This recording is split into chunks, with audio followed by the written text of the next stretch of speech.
It was really good in everything though. yeah, you think. But it was like my melanin was just like, okay. No, I know, I feel you. Yeah, The sun is going down. It's a good time of day though. yeah, it's beaming. But hopefully we got the sunset hours gonna come in and that lightning's gonna hit us just right. Yeah, right. I'm waiting for it. All right, so before we go into this interview, I always do a special segment of we always do a different segment of just like music, right? And Okay. so I choose some artists that you have interviewed in the past, but I'm going to choose one of their songs, right? And I'm going to say the lyrics. I'm going to say it with my regular accent. Okay. Guess what song it is and what artist it was. Wait, so you're going to say the song? Yeah, I'm gonna say some of the lyrics from the song. Say some of the lyrics from the song. And you're gonna have to guess what song it is. Okay. And who the artist is. Ooh, I'm bad at song titles, but we gonna try. I think they're relatively easy. Okay. My producer get it. I'm trying to pin this comment. Oh, you see my wine there. There it is. you spun it around. Yeah, like as soon as I'm trying to pin the But yeah, so it's Name That Song. So you can get audience participation. You guys can like help her out. Oh, I'm gonna be leaning in like this because I didn't wear my glasses. So you guys can help her out. And so I'm gonna say the lyrics. And a few of these people have tuned in, so they should already kind of know how this game goes. So okay. Your only clue is that you've interviewed these people before. So this is your Love first that, because there's a lot of people in that list. It doesn't really help. Exactly. Okay. All right, here it goes. I would like to get to know if I could be the kind of girl that you could be down for. Cause when I look at you, I feel something tell me. That's Brandy. I want to be down. Okay, there you go. You got it. That's a good one.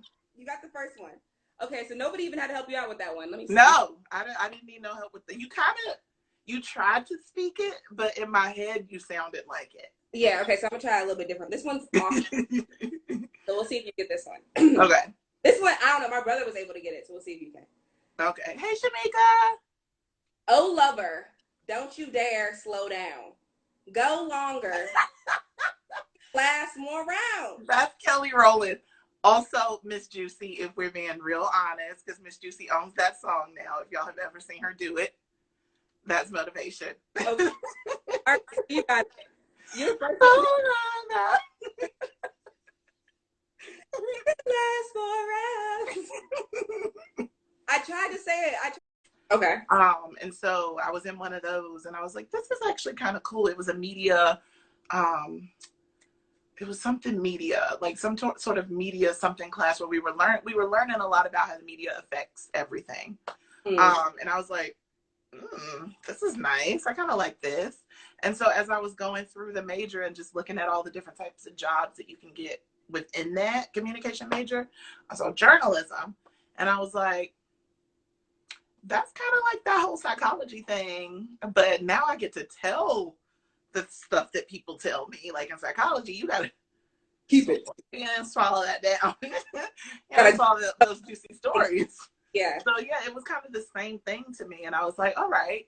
So I jumped into it. In the first journalism class I had really sealed the deal because it was very hands-on, very intensive, to where students from the class had to either work at the magazine, the college magazine, or the newspaper. And so I did both over the time that I was at that school, but I started with the newspaper.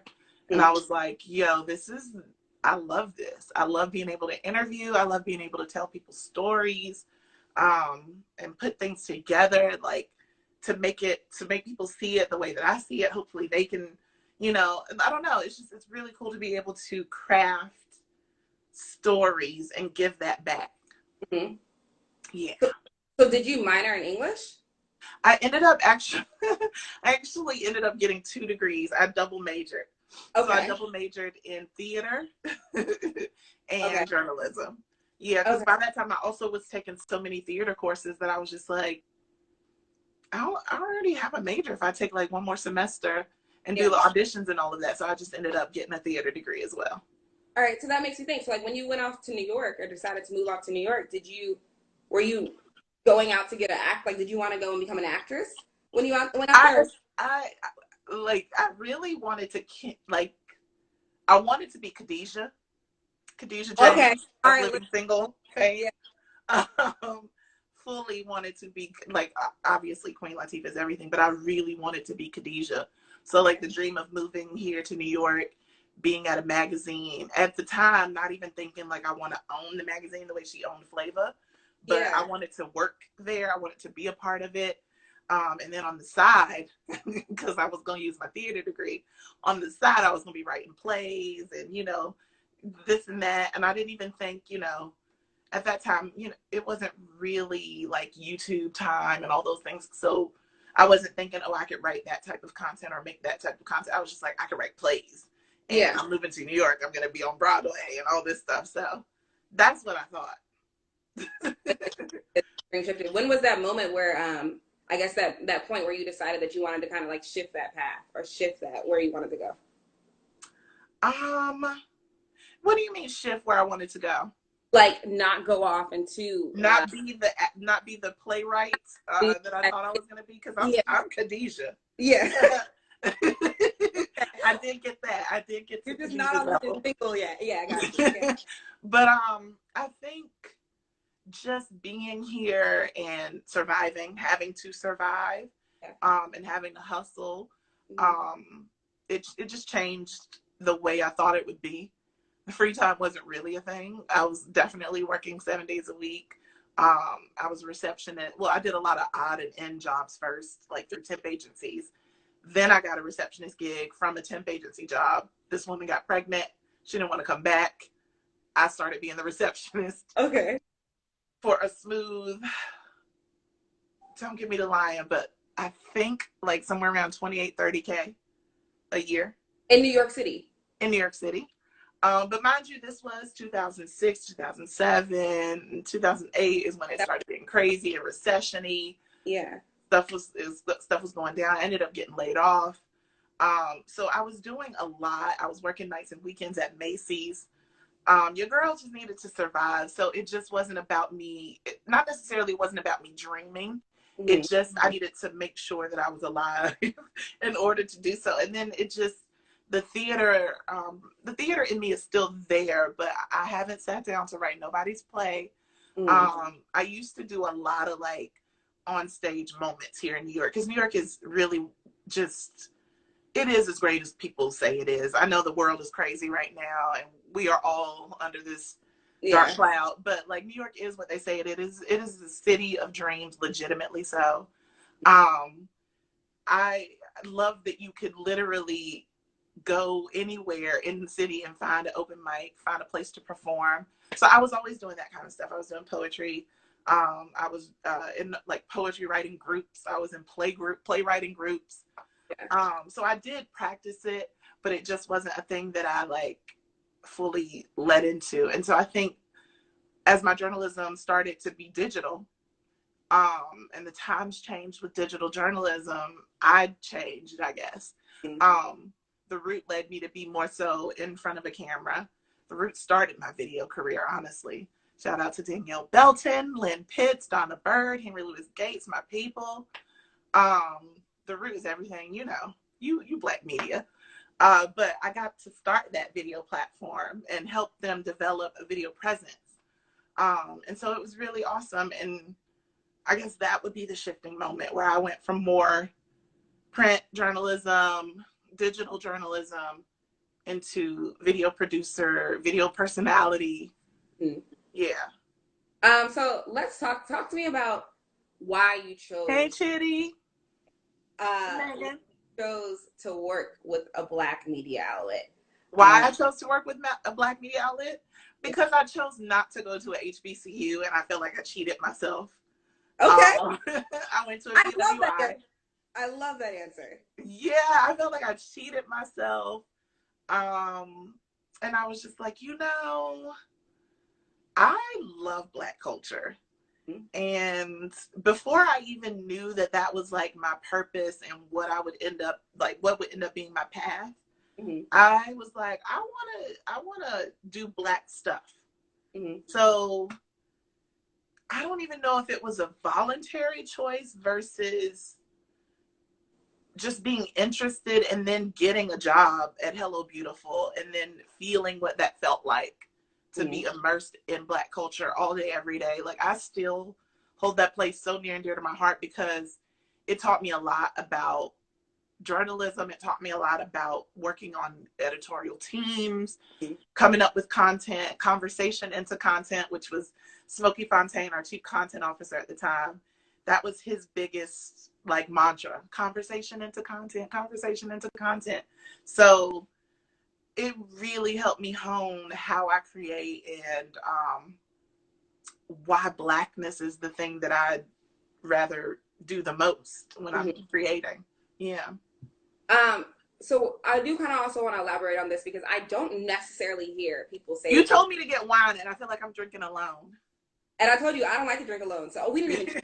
Thank you, because I'm quarantined alone, but like. But you're not on this live alone. No. I have my wine right here, and I have the bottle over there that everyone saw. Yeah. But I just thought it was so interesting that you brought this up. That you said that you felt like you cheated yourself because you didn't go to an HBCU, and that's not necessarily an argument that you hear from people that don't go to HBCUs. They're more like, I didn't go to HBCU because I wanted the whatever experience. Why? Well, my mama, like, I don't want to throw my mama under the bus because y'all, like, if y'all saw me on live yesterday, I was crying about my mama. Yeah. But my mama wasn't really down for the HBCU situation either. Yeah. She was like, no, like it. But at that time, I say at that time, like it was such a long time ago. Yeah. It kind of was. I graduated from high school in 2002. I mean, 2000, what? 2006? 2002, yes. Oh my God, I did. I was thinking college, but I said high school. Yeah, she wasn't trying to let me go into a Black college because at that time, she really was in the mindset of, you're not going to get your full education. It's not, you know, the type of experience that's supposed to be like what college students are supposed to be getting. And it's going to be ghetto and this and that. And I was just like, what? I don't want to be yeah. So yeah, that was upsetting. So I made up for it. Well, I forgive you because I think your career in Black media and what you've done for Black media is, you've inspired a lot of, because hey Stacey, you've inspired so many people with your career in Black media because you're able to use, because like, you know, oftentimes I work for a Black media outlet, so I'm gonna be completely real for those watching, is that oftentimes we don't get the respect that we deserve.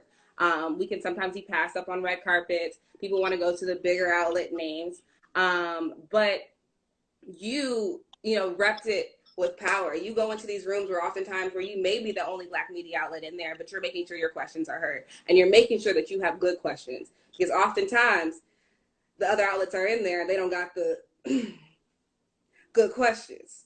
But I want to ask you, this is still an ongoing problem in 2020. What do you think we need to push for in order to get these Black media outlets more so, I guess, like known or the respect that it deserves? Because I don't know if there's nothing that we can necessarily do, but what do you think we should push for? We should, I mean, that's it's a good question, but it's also, I'm not really even sure how to answer that because I don't want to say, oh, we should push for excellence. And because that, I mean, and not to say that's just what Black people do. It's not always the case, but you know, we should be pushing to make sure that we care about ourselves first and our voice and our culture first. And it's kind of the same argument around Black award shows. Yeah. You know what I mean? And like us putting glory and honor on what we create for ourselves versus being like the Oscar is the pinnacle. When half of the people don't even show up for the NAACP awards, and even less for the ABFF honors, and even less, you know, for something even a Pan-African or, you know, things like that. So I think it can collide into media. We need to make sure that we are making ourselves the pinnacle. Like, I get it. Other people, New York Times and Vogue and names like that are sparkly and it makes people just so excited.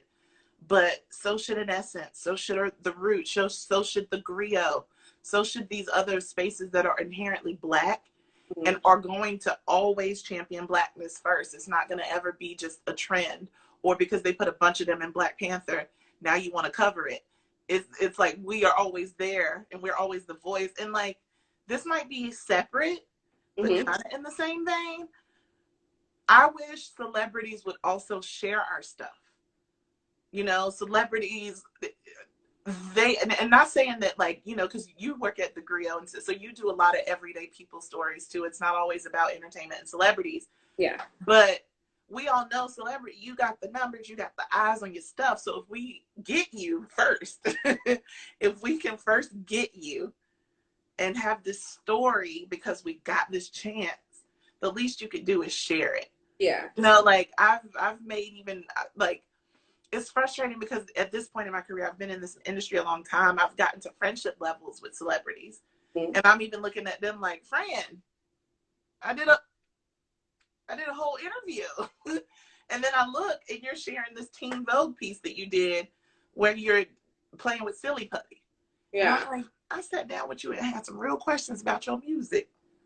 And you couldn't share that real quick. But like, because Teen Vogue did something, it's just easy. You can easily share that. So that's also something that I wish that they would think a lot more about when it comes to celebrating our culture and making sure that Black media is also celebrated in the same way, in the same level.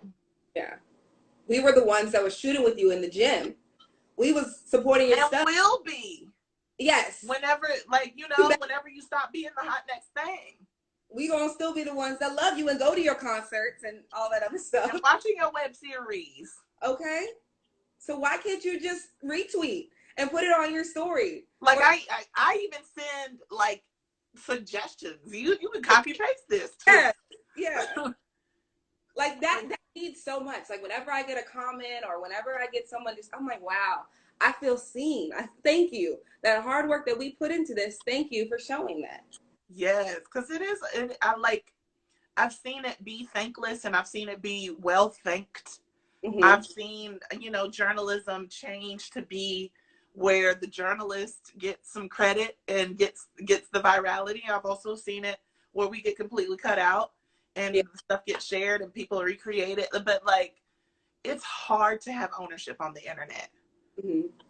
But stories like watching TikTokers get their credit taken and things like that, like when you see that kind of stuff happen, all it takes is for us to be the ones to tag the people. You know how I found the little girl that did the Meg Thee Stallion Savage Challenge? Oh, how did you find it? Meg tagged her. Mark St. Martin tagged her. That was one of the first celebrities that I saw tag her. Wow. And I'm not a TikToker. I'm not like in the culture like that. I'm not immersed. So I didn't see it first on TikTok. I saw it first on Instagram. And I was like, just as easy as that was for her to do that, now this girl gets her credit. Her virality is her virality. And that following and that engagement gets her the chance to get sponsorships, which is something these young Black girls don't get a chance to wrap their hands around. But you do it on, you see it on TikTok and you bring it over to Instagram and you appropriate it. And now nobody knows that she did it first, but now you're getting followers and now you're getting brand deals. And it's going viral and all this. Yeah, like credit on the internet is tough, but it needs to happen.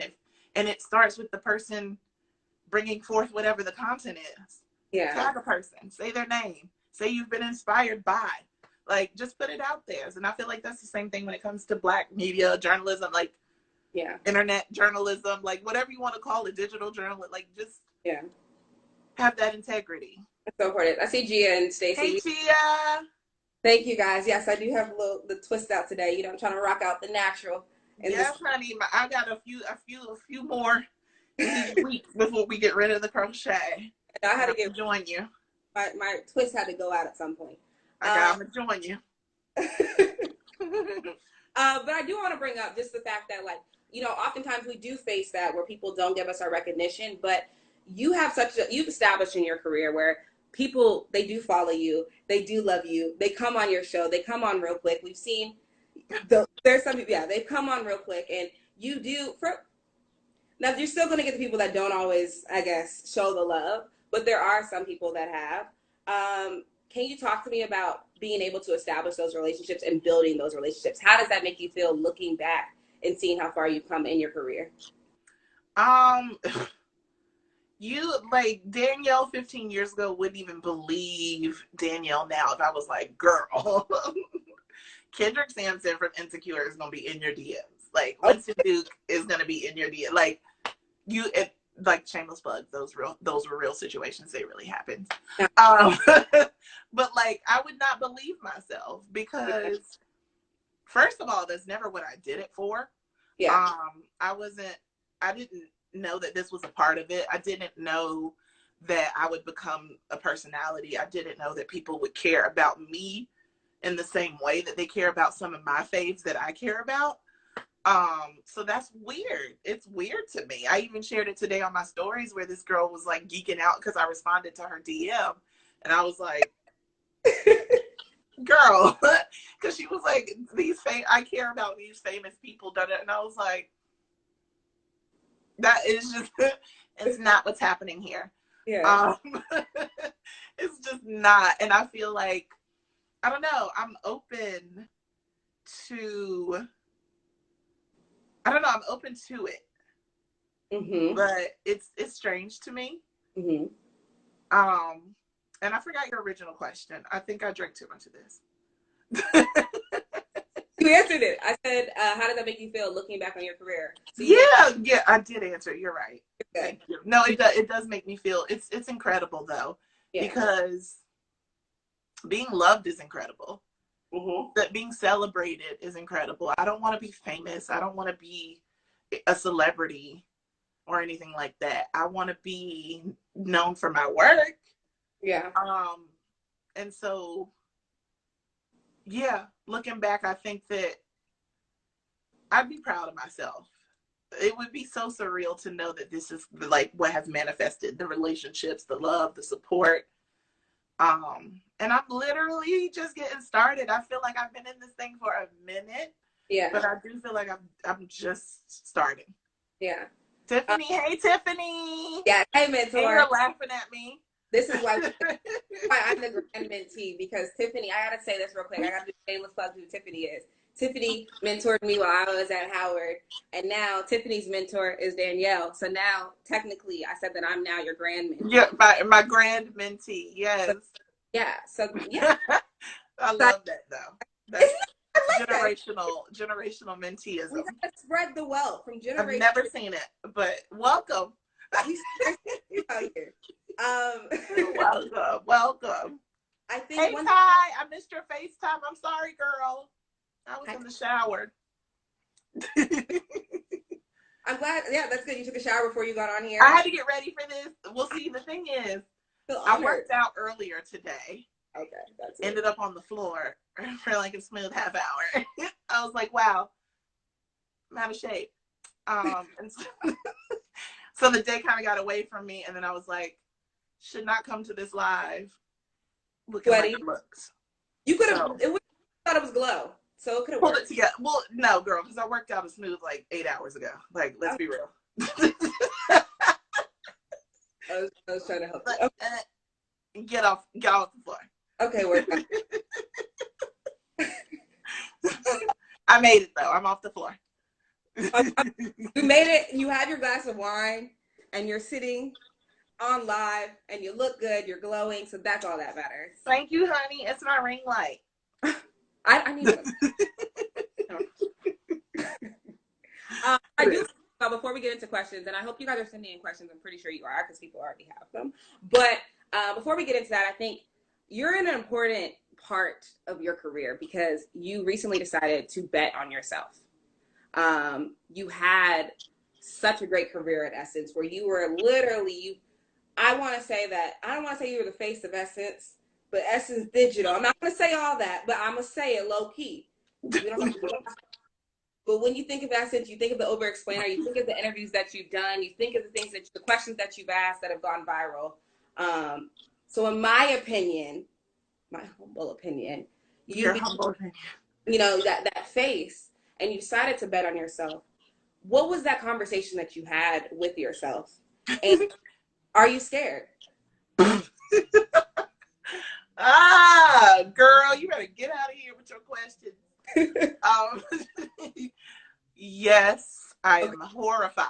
Okay. I am terrified. I don't know if you've looked out the window, but there's a pandemic out there. Sis. Wow, timing. The timing's horrible. Yeah. Um, I'm not gonna say so that. the thing is, I've been in media for a long time. Definitely about 13, 14 years or so.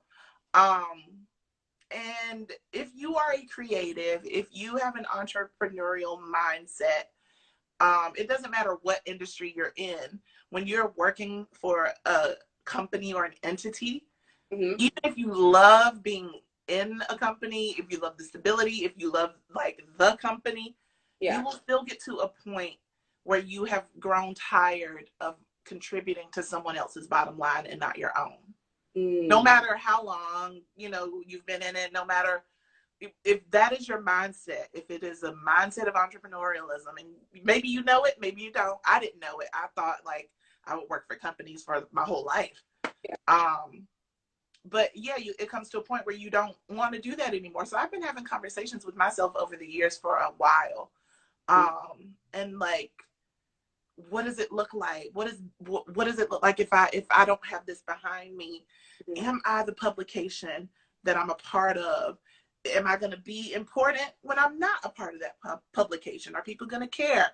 Are my relationships going to hold me? Are they going to act like they don't know me if I'm by myself? Like, girl, we're not going to give you so-and-so for heygirlhey.com. All that stuff was happening in my head and still happens. Mm-hmm. But I have collected evidence over the years that I am 100% that. And even if I haven't collected said evidence from validation, which we don't need, but it is nice because then you know that you're doing the thing. You're like, oh, I am doing it right. But it's your own validation. It's self-validation that has helped me to say, you are that. Mm-hmm. And you can do what you say you're going to do. But it requires work, and it requires faith, and it requires patience, and it requires having some money in your pocket. Like, it's not like I want to say, go bet on yourself, jump out the window right now. Yeah. Quit your job right now. Like, there's got to be certain things set in place. So that conversation has been happening, and I am afraid. I'm afraid all the time, but you got to do it scared. Like you gotta do it scared, because life really, like, I've interviewed Oprah a lot. God thank you, and a lot more to come. Not everyone can say one thing, like, there's a lot that she has said to me, that she has said to a lot of people over the years, and one of them that I always hold on to is that life only dares with those who dance. So say that again, because you just breezed past. I need you to say it again. Because life only life only dares with those who dance. And it could go the other way. Life only dances with those who dare. Either way, you got to take a leap. You got to jump. You got to dare. You got to dance. And if you are sitting and comfortable and sitting in a space of complacency, it doesn't serve you. So for me, I was in that. Essence was definitely a dream, and definitely complacency. So, you get to a certain point where you're like, okay, I hear you, God. And God was very loud with me, honey. I don't know how he treats other people. I know he don't have favorites. I know some of us are favored, but that's only because we're listening. Yeah. But God was really loud. Like, I got a boot to my back. Okay. So that yeah. So we had to react. Yeah. And you had to go out there and do it and have faith. Get out here and do it. Yeah. All right, go ahead. I see the glass in your hand. You can take another sip. Oh, I was gonna do that anyway, because that's who I am. Feel free, you guys, to drop your questions in here. There's one thing I was seeing the people talking. What's Ty talking about? There, because you were preaching, and they're reacting to you preaching.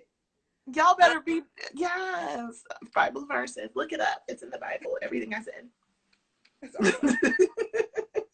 I need to be able to quote those verses. there's one thing that's really important, and I don't know if this might have been the live that I saw last night, but it was the power of the pivot.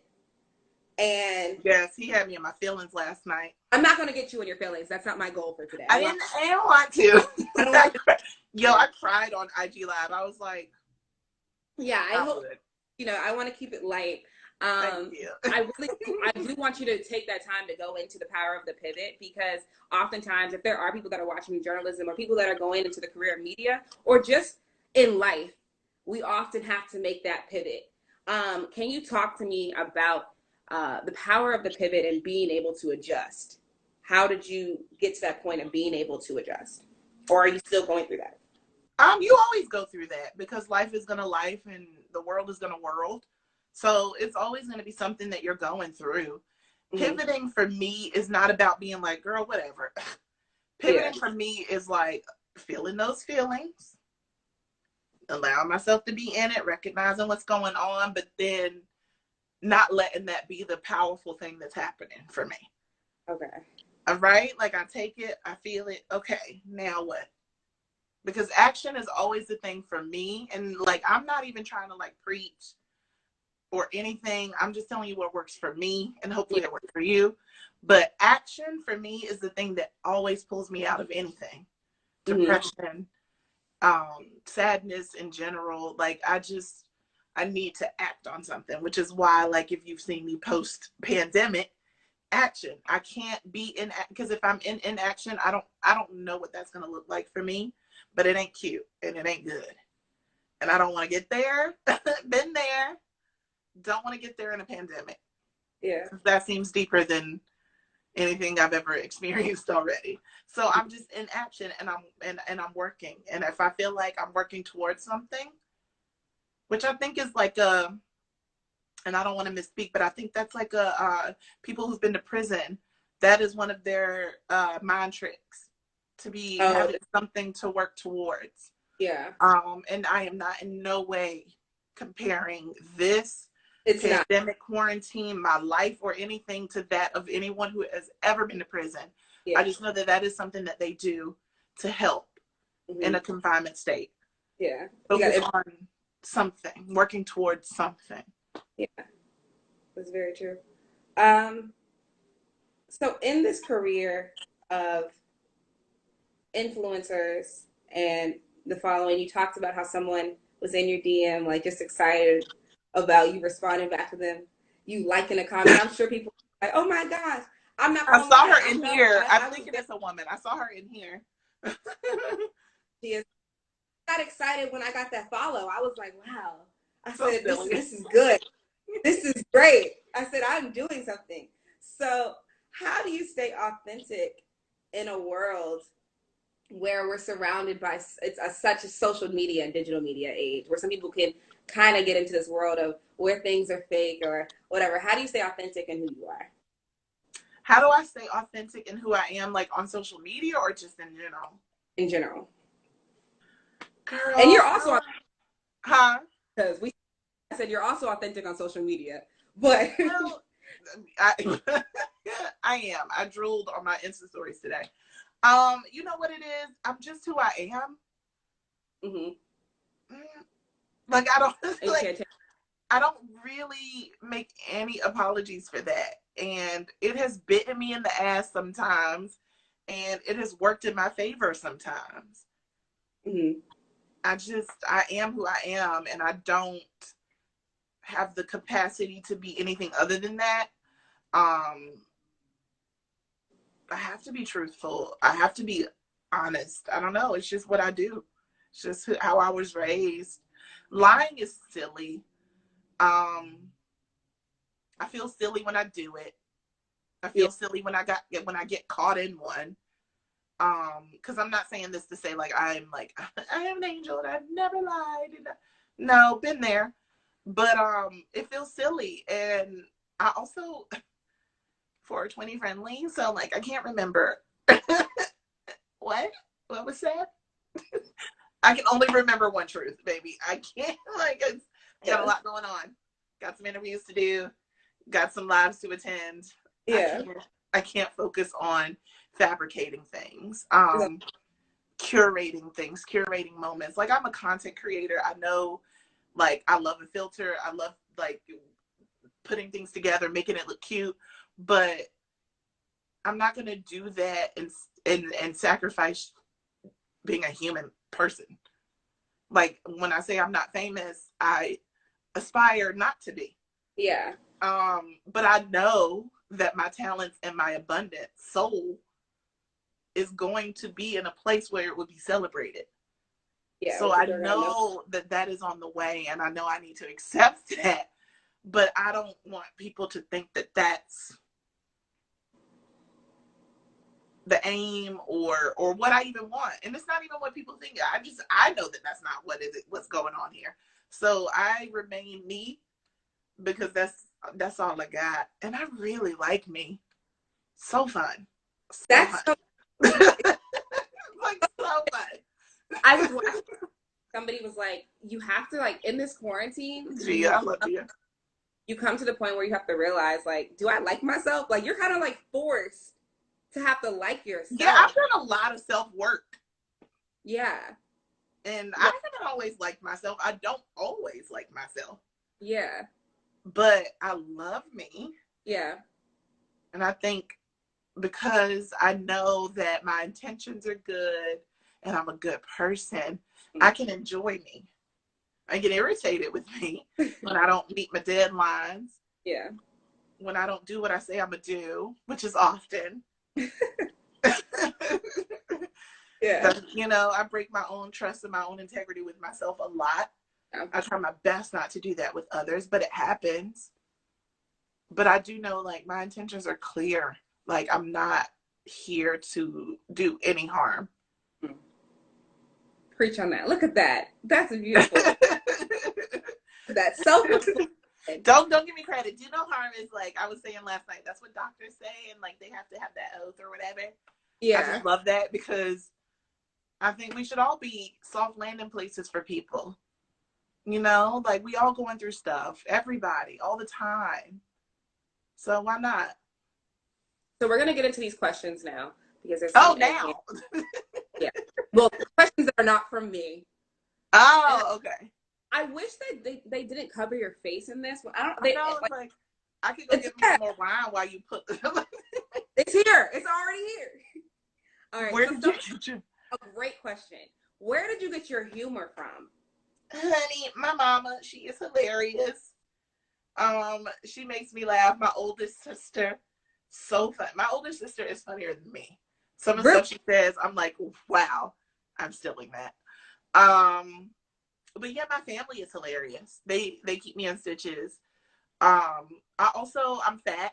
I'm a big girl. I grew up a big girl. I've always been a big girl. Huh? So that's how I kind of ran away from being bullied.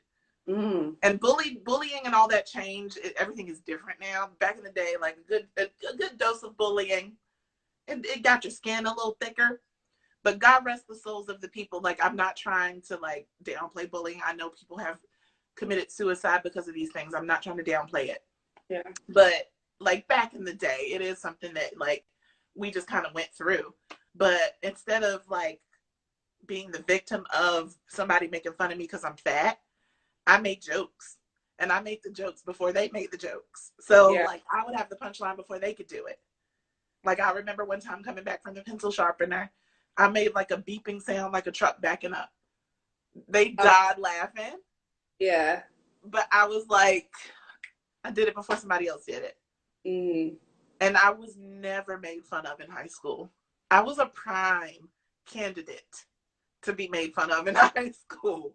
But I was never made fun of in high school because I learned how to make fun of myself and how to have fun with myself and how not to take myself too seriously. Yeah. And I really think that did a lot for my personality. That's awesome. That's so awesome. That's too. Okay. Somebody trying to promote their own. Somebody said they sell it at the market. That's Ty. Ty, shut up. Oh, okay. Jeff is in here. Hey, Jeff. All right. That's about this one. Yeah. You are the queen of content. How do you brainstorm your ideas? Oh, thank you. How do I brainstorm my ideas?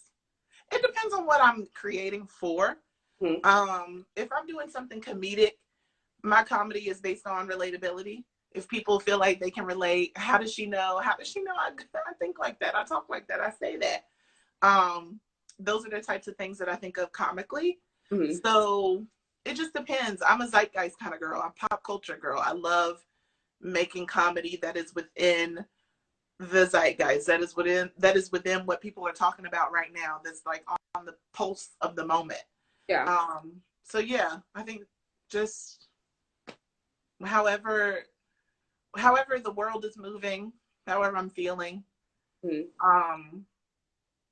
questions I want to ask, like I've become the like question queen, because I'm asking the questions that I'm like, ain't y'all curious? Yeah, this like, is what we're all room. No, yeah. Right, like we in this room with this person.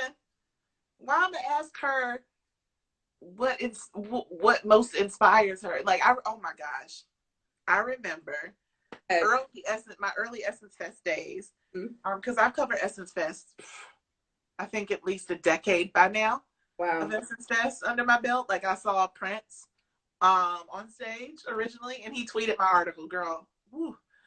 But I remember being at Essence Festival, and they always have a press room after or during and after performances at the main stage, and the performers and different celebrities that are in the space, they'll come back there.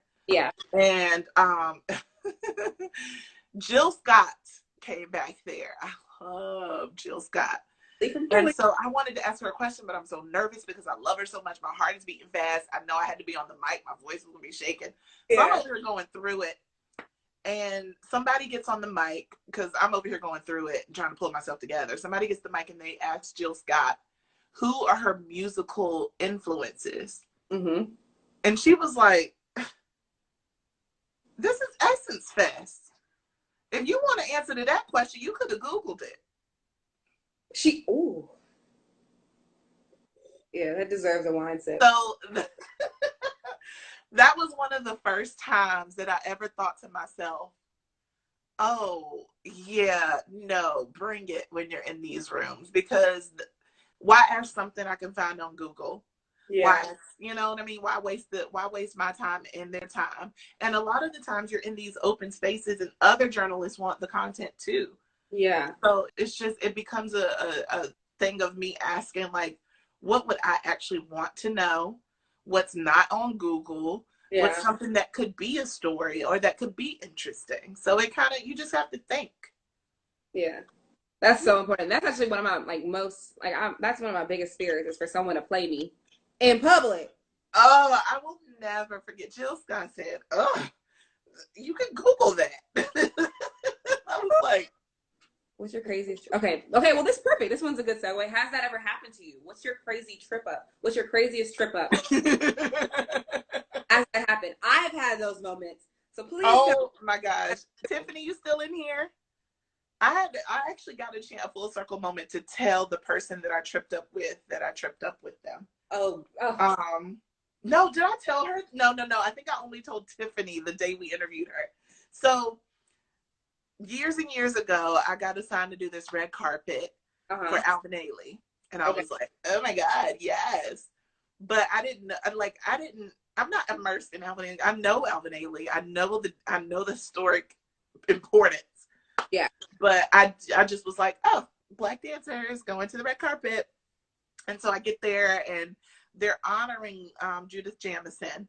And I didn't know. And so I'm doing interviews, and then this woman comes and I go to interview her, and I was like, such an exciting night. What brings you out tonight? And she was the one being it was Judith Jamison.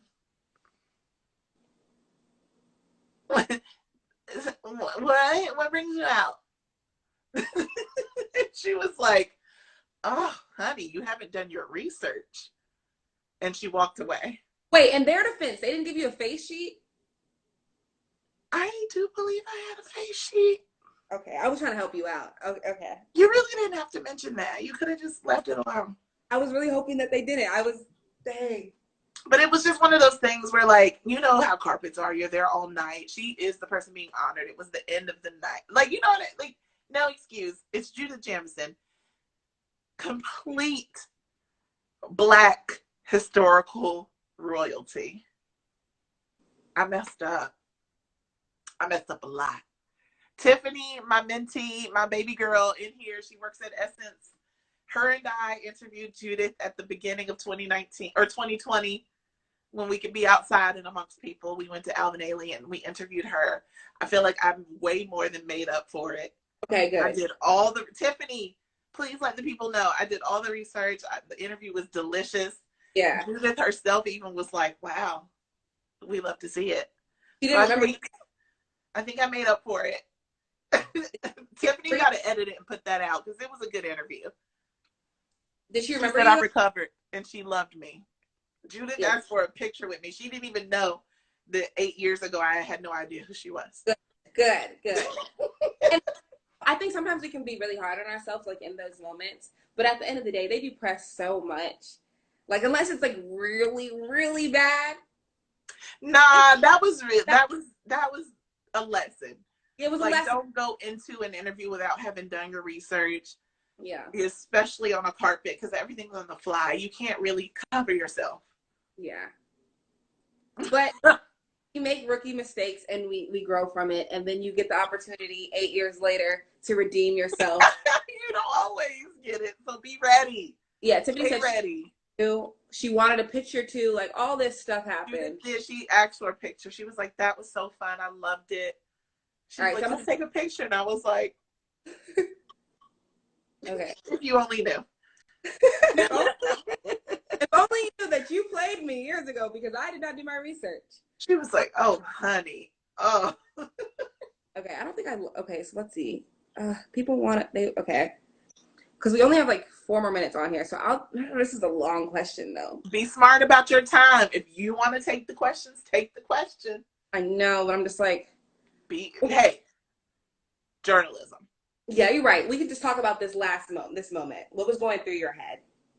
Oh, the RuPaul moment. Nothing. You listen. The only thing that was going through my head was like, dang, RuPaul won, and that show is incredibly diverse. And I'm looking at this staff like, first of all, did all of y'all have to come on stage? Mm-hmm. It was a lot of people on that stage with RuPaul.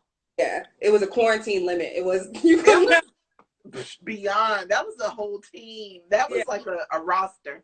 It was a lot of people. And looking at those people in real time, mm-hmm. I was like, So I was literally just ready to ask a question because for one, I'm in the room. And for two, I'm sure people that were watching it were like, Drag Race? Yeah. You ain't got no drag queens on your staff? No producer? No nothing? No. Yeah, because that's what he pointed out. I'm Black. Yeah. And he literally looked and was like, I do see a lot of diversity. I got the one colored lady next to me. And then the rest in peace, the producer that he listed that had passed, but like couldn't remember her name. Yeah. Couldn't even tried to quote Color Purple, but couldn't get that line together. Then when I was forming the question and I was like, as somebody who champions for the LGBT community, he stopped me and goes, and for the BLT community, hardy har har. Yeah. Okay, so now I'm really gonna sit here and give you this work, Ru, because you didn't even have to hit us with that lame joke. Like, what was the point of the BLT joke? Yeah. So I wasn't trying to be rude, disrespectful, salacious even. I wasn't trying to ask a tough question. I was asking a question based on observation and of a show. Like, if it was some White McWhiterson show, fine.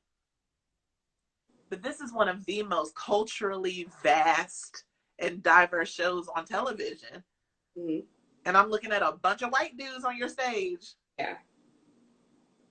So I was just, the only thing I was thinking was like, oh, well, let me just ask. What could be the harm? But people gasped after I asked. Yeah, like, the room was like. Yeah. Probably could have heard a pin drop. and did. But, you know, glad I did it. Well, Danielle, Instagram's going to shut us out in literally a minute. I know. I just want to make sure that I continue to give you your roses as you embark on this new journey, or I guess so, a new journey, but you're already killing it with the interviews that you've already done. You've been in quarantine, so I can only expect greatness once we're set free. And I just want to thank you for continuing being a pioneer and somebody that people can look up to. People were in my DMs like, Danielle Young? I'm like, yeah, girl. Shut up, Naya. Yeah, girl. She's the one. So oh, my little baby is in here. Look at that. She is cool. Look at that. They're flooding already with she's the queen. Thank you, Danielle. Hi, Maya.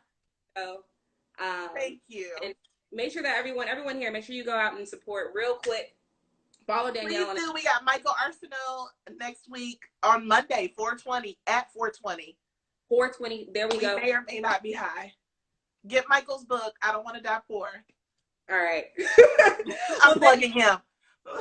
Thank you guys so much. And this has been Meet the People. I'll see you guys soon. Thank you, Danielle.